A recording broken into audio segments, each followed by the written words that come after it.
Hi எல்லாருக்கும் வணக்கம். கொஞ்சம் கொஞ்சம் கேப் விழுந்துருச்சு வீடியோ போடுறதுக்கு. கொஞ்சம் வீட்டில் பிரச்சனை. ஸோ அதனால் வீடியோ எடுக்க முடியலை. இந்த மழைனால பாருங்கள் எல்லாமே வாடி இந்த எல்லா செடியும் எவ்வளோ பூத்து குலுங்குதுன்னு பாருங்கள்.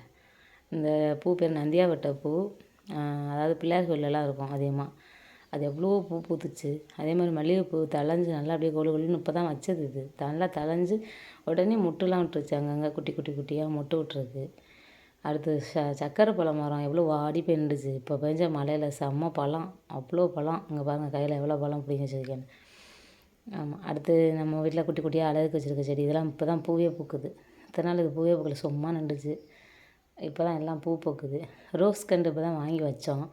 இதெல்லாம் சும்மா அழகுக்கு விட்டுற கீரை, அழகு கீரைன்னு சொன்னாங்க. மணி பிளான்ட் நல்லா தழைஞ்சு க்ரோத் ஆகிருந்துச்சு. ரோஸ் இப்போ தான் வாங்கி வச்சோம். வாங்கும்போது முட்டாக இருந்துச்சு, இப்போ நல்லா மலர்ந்துருச்சு. அப்படியே எல்லா செடியும் பார்த்து அப்படியே என் பையனுக்கு ரைஸ் வச்சுருந்தேன். அப்படியே எக் ரைஸ் மாதிரி கிண்டி கொடுப்போம்னு. அப்படியே துணிலாம் செம்ம துணி எல்லாத்தையும் துவைச்சி போட்டு